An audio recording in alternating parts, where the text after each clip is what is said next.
श्री राधा नारद भक्ति सूत्र के कल के 28वें सूत्र में हमने श्री नारद मुनि से समझा कि कुछ विद्वानों के अनुसार ईश्वर के प्रति परम प्रेम भक्ति को प्राप्त करने का साधन केवल ज्ञान ही है। नारद जी कह रहे हैं कि ऐसा कुछ आचार्यों का मत है। और आज 29वें सूत्र में नारद जी बता रहे हैं कि किन्हीं आचार्यों का मत है कि भक्ति और ज्ञान परस्पर एक दूसरे के आश्रित हैं।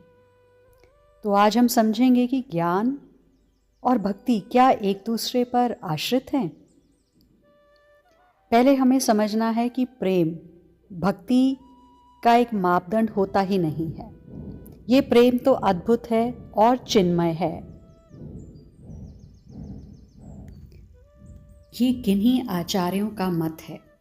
नारद जी ने बताया है एक दूसरे पर आश्रित हैं ज्ञान और भक्ति। ज्ञान के बिना भक्ति नहीं और भक्ति के बिना ज्ञान नहीं। वैसे देखा जाए तो विशुद्ध भक्ति में ज्ञान आ ही जाता है और ज्ञान की पूर्णता में भक्ति का उदय होता ही है।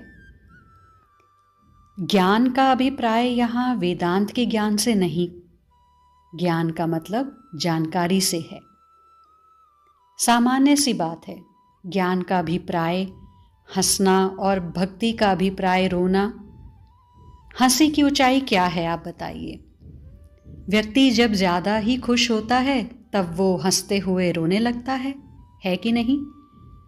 और रोने की ऊंचाई क्या है? जब व्यक्ति ज़्यादा ही रोता है तब वो एकदम से हंसना शुरू कर देता है। ये कोई बहुत बड़ी गूढ़ बात नहीं है। ऐसा गाना तो हमने बचपन में भी सुना था, रोते रोते हंसना सीखो, हंसते हंसते रोना, जितनी चाबी भरी राम ने उतना चले खिलौना। तो ये एक बहुत सामान्य सी बात है। ऐसे ही ज्ञान और भक्ति एक दूसरे से मिले हुए हैं। प्रेम करो, अपने प्रियालाल को प्रेम करो, वो प्रेम आपको ज्ञान करा देगा अपने प्रियालाल का। एक समय की बात है, एक वृद्ध महिला थी। कोई ज्ञान नहीं था उनको। उनके गुरुदेव ने उनको एक गोपाल जी की मूर्ति दी और कहा इसे ही अपना पुत्र मानो। अब वो वृद्ध महिला बहुत सीधी सी थी, भोली थी। गुरु जी ने कहा तो मान लिया कि मेरा बालक यही है। अब श्रद्धा भरपूर थी मन में। वो उन गोपाल जी को अपना बालक कहकर भोजन कराती और धीरे धीरे उनकी निष्ठा दृढ़ होती गई। एक दिन उस वृद्धा के गांव में भेड़िया आया। लोगों में हल्ला मच गया कि बालकों को उठाकर ले जाता है ये भेड़िया।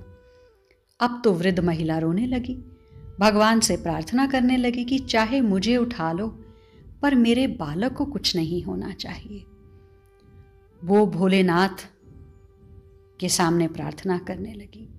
वो भगवान नारायण का नाम लेने लगी, व्रत करने लगी, उपवास करती। और एक दिन ये सब पूजा अर्चना से भगवान प्रसन्न होकर प्रकट हो गए और बोले मांग क्या चाहिए। तो वो वृद्धा कहने लगी मुझे कुछ भी हो जाए पर मेरे इस बालक को भेड़िया उठाकर ना ले जाए। भगवान गदगद हो गए और बोले चल आ तू वैकुंठ चल मैया, वहीं रहना। तो वह वृद्ध महिला बोली वहाँ क्या भेड़िया नहीं है? तो भगवान हंसते हुए बोले वैकुंठ में कहाँ भेड़िया मैया। ये सुनते ही उसने अपने गोपाल जी को उठाया और बांध कर बोली फिर ठीक है, अब चलो वैकुंठ। ऐसे निर्मल पवित्र भक्त प्रेमी को ज्ञान की जितनी आवश्यकता है उतना तो प्रेम दे ही देता है। बाकी हाँ, निर्गुण निराकार का ज्ञान प्रेमी को इसकी जरूरत भी नहीं है। ब्रह्मांड का ज्ञान क्या करेगा प्रेमी? वैसे प्रेम में ज्ञान है ही और ज्ञान होने पर प्रेम होता ही है। खोर है रस की साकरिया, पायनी गड़ी गड़ी जाए, कसक की पैनी कांकरिया, तापे चले न कोई गरब की लैके गागरिया।